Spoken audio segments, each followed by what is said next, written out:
Ayo yang semangat.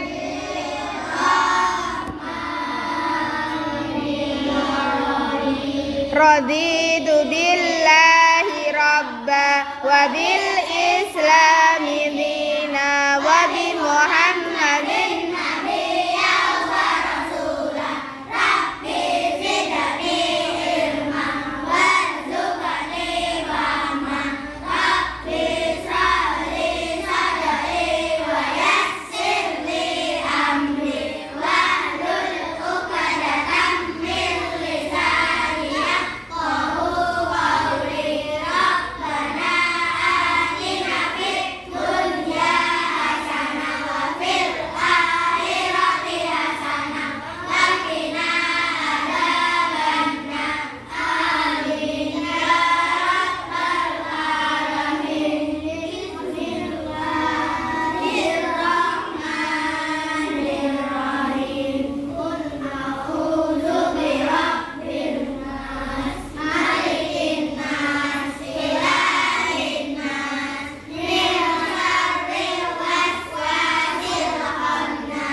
Bismillahirrahmanirrahim.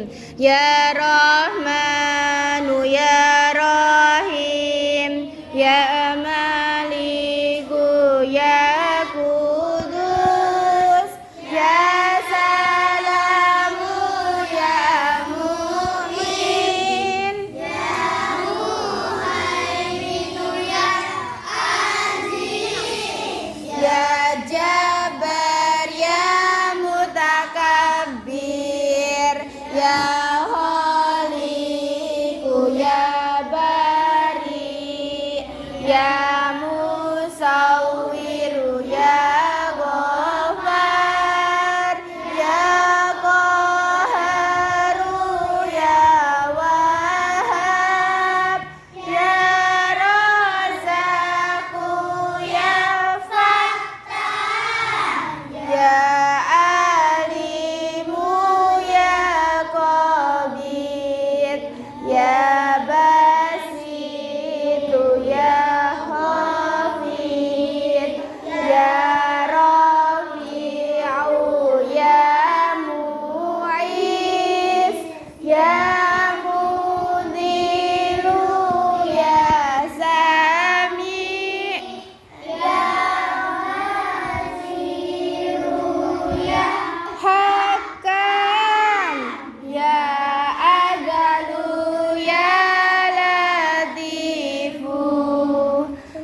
ya barru ya tawwabu ya muntakimu ya afu ya rauhul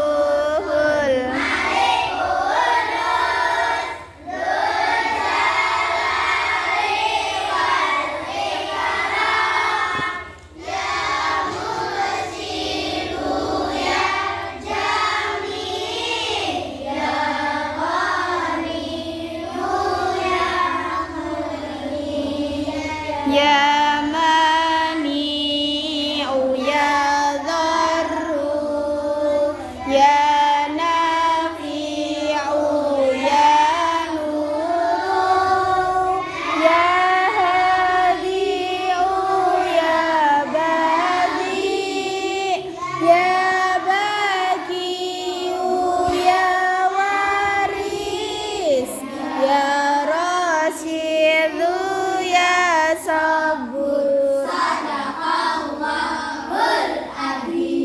Anak-anak, sebentar lagi kita akan melihat kisahnya Nabi Yahya alaihissalam. Nanti kalian simak dengan baik, tidak usah menulis dulu, disimak, diperhatikan. Kalau filmnya sudah selesai, dirangkum. Dari kisah tadi, kisahnya Nabi Yahya itu seperti apa ya? Nanti setelah kalian melihat, dirangkum, lanjutnya adalah dikumpulkan. Jadi tidak ada yang bermain ketika melihat film. Paham? Sudah bisa dimulai? Sebelum kita melihat kisahnya Nabi Yahya, kita akan berdoa dulu.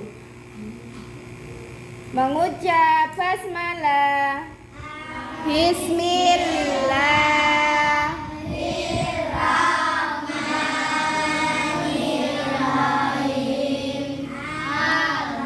Sudah basmalah ya bismillah saja. Kalau Al-Fatihah baru. Kisah Nabi Yahya alaihi salam. Yahya tumbuh di bawah asuhan Nabi Zakaria dan ibunya yang saleh. Ia telah menguasai dan memahami kitab Taurat sejak muda. Sifat dan olahraga sungguh luhur. Ia pun sangat berbakti kepada orang tua. Karenanya, Allah mengangkat Yahya sebagai nabi untuk berjuang dan berdakwah bersama ayahnya, yaitu Nabi Zakaria.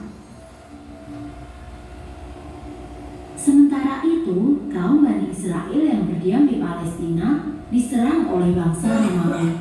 Mereka berhasil dikalahkan dan harus menjadi jajahan bangsa Romawi. Kemudian ditunjuklah Herodes sebagai raja. Ia memerintah dengan sangat kejam dan sewenang-wenang.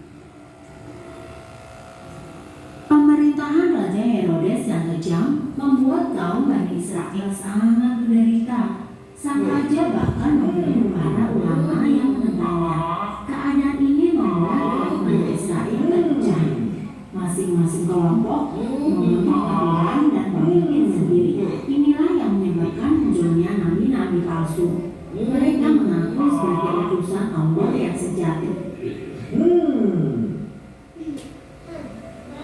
Dakwah dan ajaran kebenaran Nabi Yahya lantang terdengar. Sedikit demi sedikit, Nabi Yahya berhasil mengajak beberapa orang untuk kembali ke ajaran yang benar.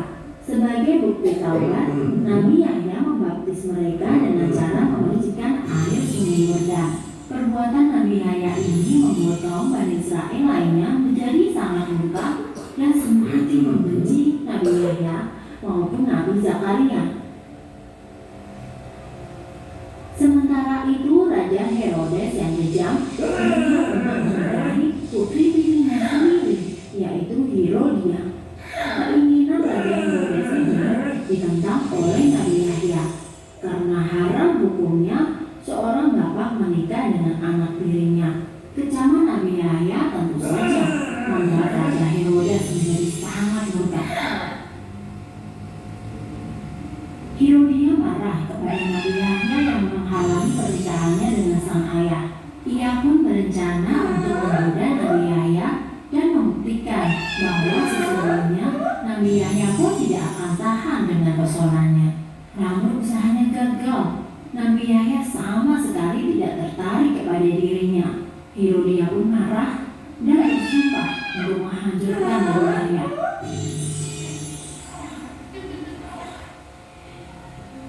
Keteguhan Nabi Yahya dalam berdakwah membuatnya harus menghadapi dua kekuatan besar, yaitu kaum Bani Israel dan Raja Herodes, serta putri Herodia yang sangat berkuasa.